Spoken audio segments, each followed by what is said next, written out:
यांनी या भारताचे संविधान दिले. देशाला आकार, स्वातंत्र्याला आधार, साऱ्या जगात महान भारतीय संविधान. मी दिव्यांग धर्मपाल जुताडे, तालुका कराड, जिल्हा सातारा, विठामाता विद्यालय कराडवरून भारताचे संविधान जगातील महानतम ग्रंथांपैकी एक या विषयावर मी माझे विचार मांडणार आहे.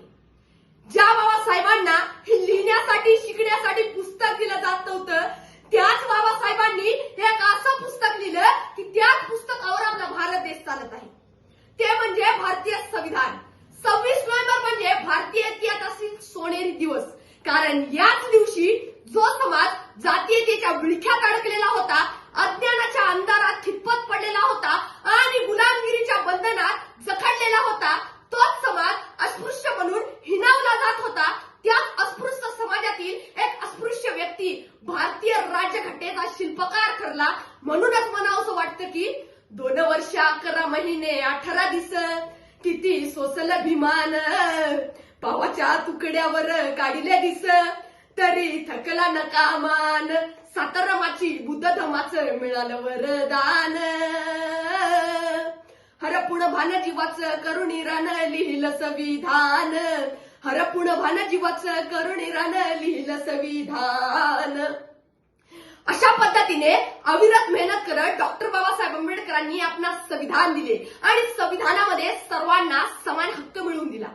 मतदानाचा अधिकार, स्त्री पुरुष समानता आणि आता मी करत असलेल्या भाषण स्वातंत्र्याचा अधिकार दिला. मित्रांनो, भारतीय संविधान हे जगातील सर्वात मोठे संविधान आहे. 26 नोव्हेंबर 1949 रोजी भारतीय राज्यघटना तयार करण्यात आली आणि 26 जानेवारी 1950 पासून राज्यघटना लागू करण्यात आली. भारत सरकारने 2015 मध्ये प्रथमच संविधान दिन साजरा केला. कोणताही देश संविधानाशिवाय चालू शकत नाही. भारतातील विविध धर्म जातींच्या 140 कोटी लोकसंख्येला एक देश म्हणून एकत्रित करणारी ही राज्यघटना आहे. भारतीय संविधान हे जगातील सर्वात मोठे लिखित संविधान आहे. यातून आपल्याला आपली मूलभूत कर्तव्ये आणि देशाचे कायदे आयुष्यभर पाळण्याची शपथ घेऊन एक जबाबदार नागरिक बनूया. तुम्हाला माहित आहे का मित्रांनो, भारतीय संविधान लिहिताना कुठलाही टंकलेखन किंवा छपाई यंत्राचा वापर न करता भारतीय संविधान हे हस्तलिखित आहे. भारतीय संविधान लिहिताना 254 दौत आणि 303 पेनी वापरल्या गेल्या आहेत. भारतीय संविधानात 448 कलमे आणि 12 अनुसूची, 118 विभाग आहेत. संविधान असे लिहिले की सूर्यचंद्र असेपर्यंत मिटणार नाही. संविधान असे लिहिले की सूर्यचंद्र असेपर्यंत मिटणार नाही.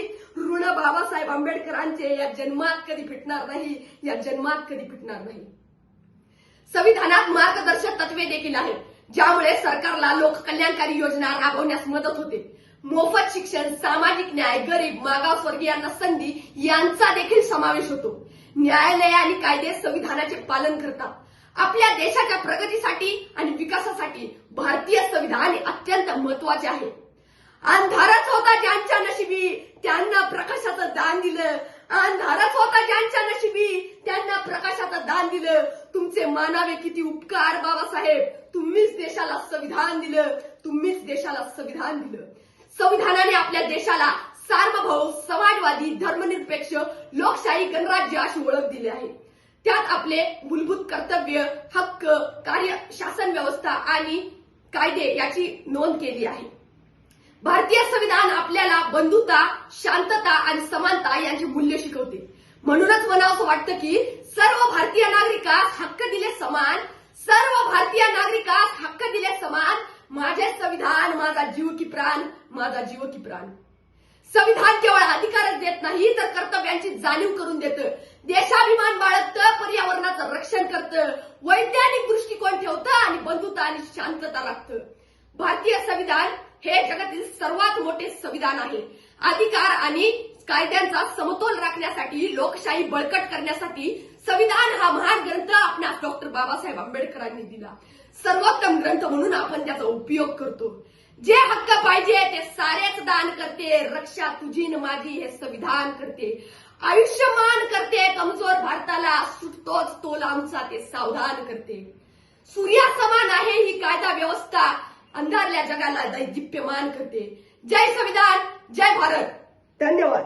प्रेक्षक हो, तुम्हाला आमच्या स्पर्धकाचा व्हिडिओ नक्कीच आवडला असेल. आता या स्पर्धकाला जिंकवून देण्यासाठी तुम्ही सुद्धा मदत करू शकता. या स्पर्धकाचा व्हिडिओ लाईक करून, तसेच स्पर्धकाला प्रेरित करण्यासाठी त्या व्हिडिओवर कमेंट करून आणि हो, जास्तीत जास्त लोकांपर्यंत हा व्हिडिओ शेअर करून. प्रबोधन बहुउद्देशीय संस्था ही महाराष्ट्रातील कानाकोपऱ्यात विविध सामाजिक आणि शैक्षणिक उपक्रम घेत असते. ही स्पर्धा सुद्धा या उपक्रमाचा एक भाग आहे आणि हो, या परिवाराचा तुम्ही एक हिस्सा पण होऊ शकता. प्रबोधन मधील विविध उपक्रमांचे अपडेट मिळवण्यासाठी या चॅनलला नक्कीच सबस्क्राईब करा आणि हो, हा व्हिडिओ शेवटपर्यंत पाहिल्याबद्दल आपल्या सर्वांचे मनपूर्वक आभार.